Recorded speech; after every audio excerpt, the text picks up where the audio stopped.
Hi hello నమస్తే welcome to our channel Podarillu by APS. ఈరోజు recipe వచ్చేసి నోట్లో కరిగిపోయేలా బెల్లం కొబ్బరి ఉండలు పర్ఫెక్ట్గా ఎలా చేసుకోవాలనేది ఈ వీడియోలో చూపించేస్తున్నాను, చూసేసేయండి. మరి ఏమాత్రం ఆలస్యం చేయకుండా ఇంక వీడియోలోకి వెళ్ళిపోదాం.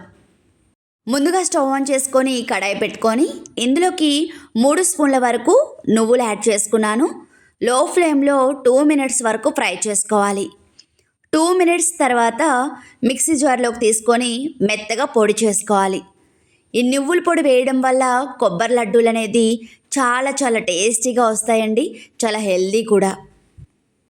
ఇప్పుడు ఇదే కడాయిలోకి మరొకసారి స్టవ్ ఆన్ చేసుకొని ఇందులోకి 1 కప్పు వరకు బెల్లం యాడ్ చేసుకుంటున్నాను. తురిమిన బెల్లం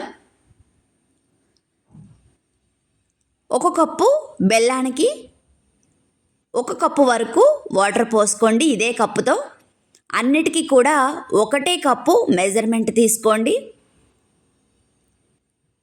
వాటర్ పోసుకొని బెల్లం కరిగితే సరిపోతుందండి. నేను ఇక్కడ ఏదైతే కప్పు చూపించానో అదే కప్పుతో 2 కప్పుల వరకు కొబ్బరి తురుము తీసుకున్నాను. 2 కప్పుల కొబ్బరి తురుముకి 1 కప్పు బెల్లం అయితే పర్ఫెక్ట్గా సరిపోతుంది. మీరు కనుక ఇంకొంచెం తీపి కావాలి అనుకుంటే 1/2 కప్పు యాడ్ చేసుకోవచ్చు. కానీ 2 కప్పుల కొబ్బరి తురుముకి 1 కప్పు బెల్లం తురుము అయితే పర్ఫెక్ట్గా ఉంటుంది. ఇలాగా బెల్లం కరిగిన తర్వాత కొబ్బరి తురుమును కూడా వేసుకొని లో ఫ్లేమ్లో పెట్టుకొని కలుపుకోవాలి. మధ్యలో కలుపుతూ ఉండాలి. ఈ ప్రాసెస్ అంతా కూడా లో ఫ్లేమ్లో చేసుకుంటే పర్ఫెక్ట్గా వస్తుందండి మనకి. చూస్తున్నారు కదా, మనకి పాకం అనేది దగ్గర పడి కొంచెం గట్టిగా అవుతుంది. ఇందులో ఉన్న వాటర్ కంటెంట్ అంతా కూడా పోవాలండి. ఇలా మూత పెట్టుకొని లో ఫ్లేమ్లో కలుపుతూ కుక్ చేసుకోవాలి. ఎంత ఎక్కువగా కలిపితే అంత బాగా వస్తుందండి మనకి ఇక్కడ చూస్తున్నారు కదా, ఇలా పట్టుకుంటే ఉండలాగా రావాలి. ఇక్కడ ఇంకొంచెం మనకి కుక్ అవ్వాలన్నమాట.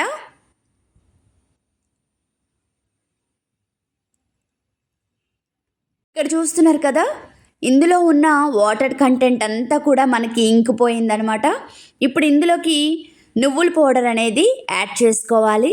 అలాగే కొంచెం ఇలాచీ పౌడరు, అలాగే 1/2 స్పూన్ వరకు నెయ్యి యాడ్ చేసుకోవాలి.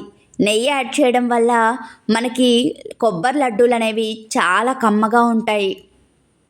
నువ్వుల పొడి, నెయ్యి, ఇలాచీ పౌడర్ వేసుకున్న తర్వాత ఒకసారి బాగా కలుపుకొని 2 నిమిషాల పాటు కుక్ చేసుకోవాలి. 2 నిమిషాల తర్వాత స్టవ్ ఆఫ్ చేసుకొని చల్లారనివ్వాలి. కొంచెం గోరువెచ్చగా ఉన్నప్పుడే ఇక్కడ వీడియోలో చూస్తున్నారు కదా, ఈ విధంగా ఉండలు చేసుకోవాలి. ఇక్కడ చూస్తున్నారు కదా, మనకి ఉండలు ఎంత పర్ఫెక్ట్గా వస్తున్నాయో. జ్యూసీగా ఎక్కువ రోజులు కూడా నిల్వ ఉంటాయండి ఉండలు. తప్పకుండా ఈ విధంగా ట్రై చేసి చూడండి. అసలు వంట రాని వాళ్ళు కూడా చాలా సింపుల్గా ప్రిపేర్ చేసేసుకోవచ్చు. చాలా తక్కువ టైంలోనే ఈ ఉండలు అనేది రెడీ అయిపోతాయి. చూస్తుంటుంటేనే ఎమ్మీగా ఉన్నాయి కదా, తినాలనిపిస్తుంది కదండి. అయితే తప్పకుండా ఈ విధంగా ట్రై చేసి చూడండి. హెల్తీగా, అలాగే రుచిగా, అలాగే ఎక్కువ రోజులు నిల్వ ఉండేలా కొబ్బరి లడ్డూలు అయితే ఈ విధంగా ట్రై చేసి చూడండి. నేనైతే టేస్ట్ చూశాను, చాలా టేస్టీగా ఉన్నాయి. మీరు కూడా ట్రై చేసి కామెంట్ చేసి చెప్పండి ఎలా వచ్చాయో. మీకు కనుక ఈ వీడియో నచ్చినట్లయితే లైక్ చేసి షేర్ చేసి మరిన్ని వీడియోస్ కోసం సబ్స్క్రైబ్ చేసుకోండి. Thanks for watching.